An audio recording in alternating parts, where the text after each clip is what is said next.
Being wrong, especially being wrong in public, feels like tumbling down a very long staircase in view of hundreds of thousands of people that you know, or like those nightmares that people say they have where they are supposed to give a speech and then they are facing the audience and then the next thing you know, they are naked and everyone is laughing at them.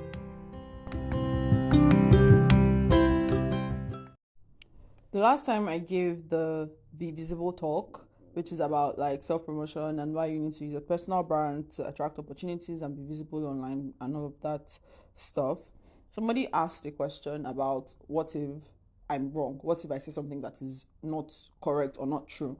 And then the next day or 2 days after, I was in a retreat, a virtual retreat, and well, it was in person, but I was in the virtual audience of the retreat, and the question of personal branding came up again. And that question also came up again, like, what if I say something that is wrong? Or what if I'm not correct about something I said? And I've been thinking about this since then. Somewhere in the back of my mind, I gave an answer to the person who asked after I gave the talk in January. But I've also been thinking about this some more since then in the back of my mind. And I feel like, so what? What if you're wrong?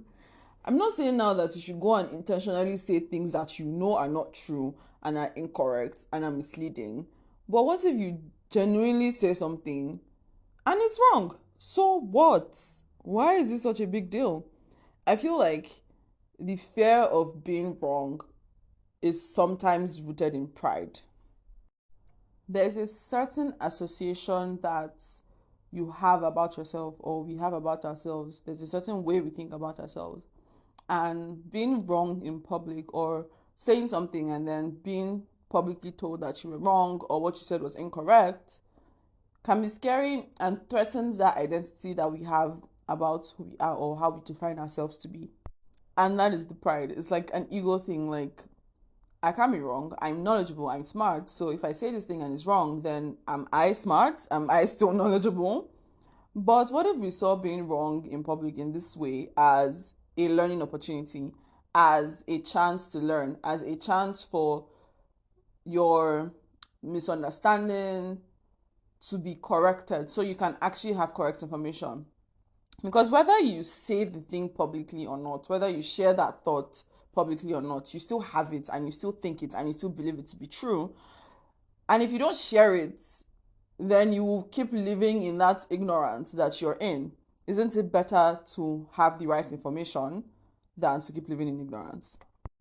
Since I challenged myself to do this 365-day podcast series, and even since before that, since like I started writing on the internet, especially like as I grew older, as I started to receive some kind of like accreditation, quote unquote, or like people seeing me as someone who knows something, there's this fear, of course, of like, if I say something wrong one day, if I say something that people don't agree with, like from an objective point of view, like this is factually untrue, then will people start thinking that I actually don't know anything or that I'm just full of crap?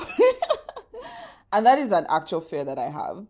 But has it stopped me? No, because again, there's value in being corrected, and being afraid to be corrected can limit you from ever doing anything or ever trying anything or ever speaking aloud. And it just means that you're stuck and you're stagnant.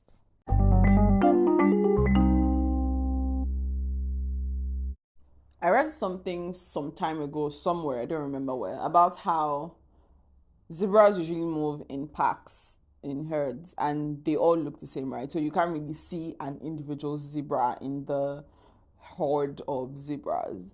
And some researchers were trying to study zebras, and then they marked some with a visible red dot so that they could easily identify them for their studies.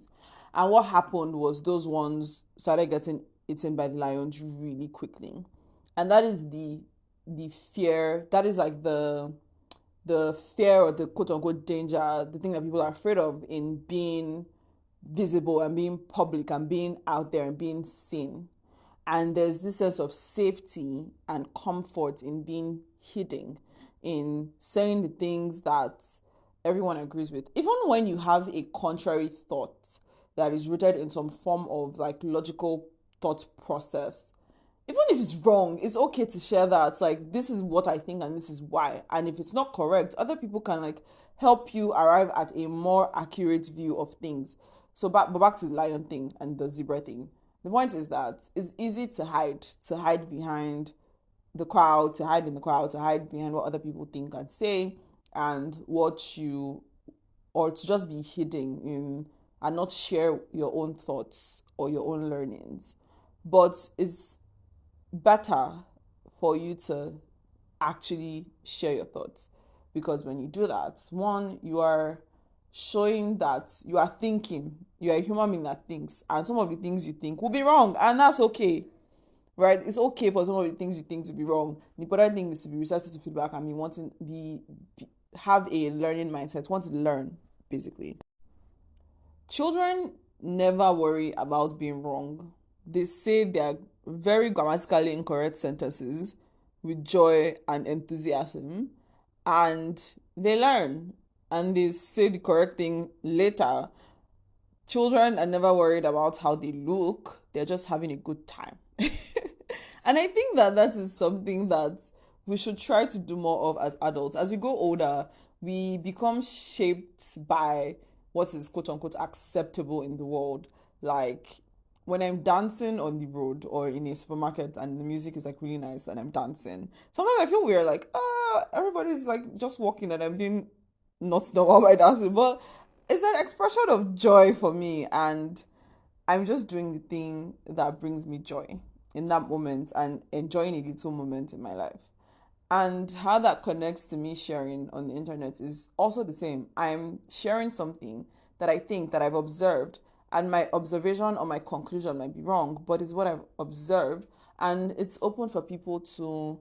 It's an invitation, actually. When you share online, it's an invitation for feedback, and feedback may be good, feedback may be bad, but take what is necessary, take what is needed, and leave the rest. So don't hide in the crowd. Don't be the person who never speaks up, who never shares what they think about something because they're afraid for other people to hear other people's thoughts about what they think.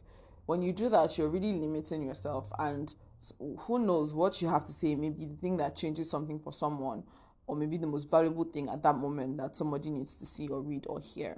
And I don't even mean this from like a motivational, personal life kind of thing. Even in the workplace, like the idea that you have, that thought that you have, maybe something that does really good stuff for your company and gets you some kind of recognition. Even if it doesn't get you some kind of external recognition, even you knowing that you thought this up, you contributed to that, is such a booster. So stop being afraid, basically.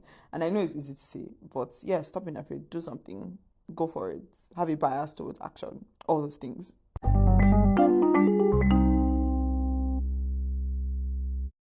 And being afraid to share, I think, in addition to the pride and ego thing, is just also something about not having a learning mindset, having this I'm an expert and there's nothing left for me to learn. And that's why it's so damning to our sense of selves and our mind when we're told publicly that what we've shared publicly is wrong, or even privately that what we share publicly is wrong.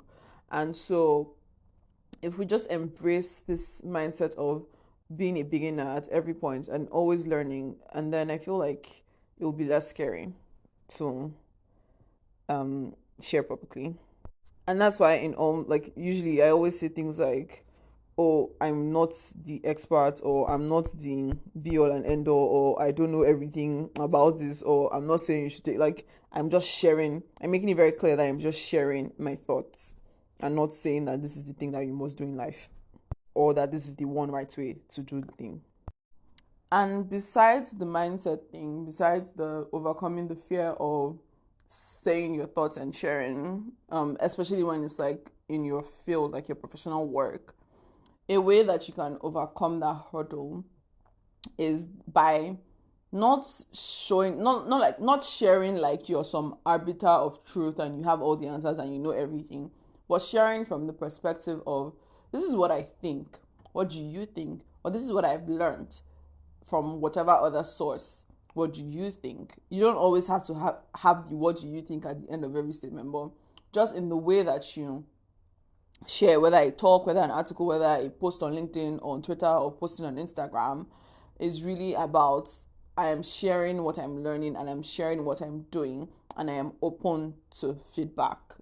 If you're not open to feedback, then I don't know about that, but yeah, just having that perspective of, or going to going out with the perspective of I'm sharing as I'm learning and I'm here to learn still. This is also a learning opportunity. This is a place where I can receive feedback that can help me improve, learn something new, and so on and so forth. So go out there and prosper. Bye.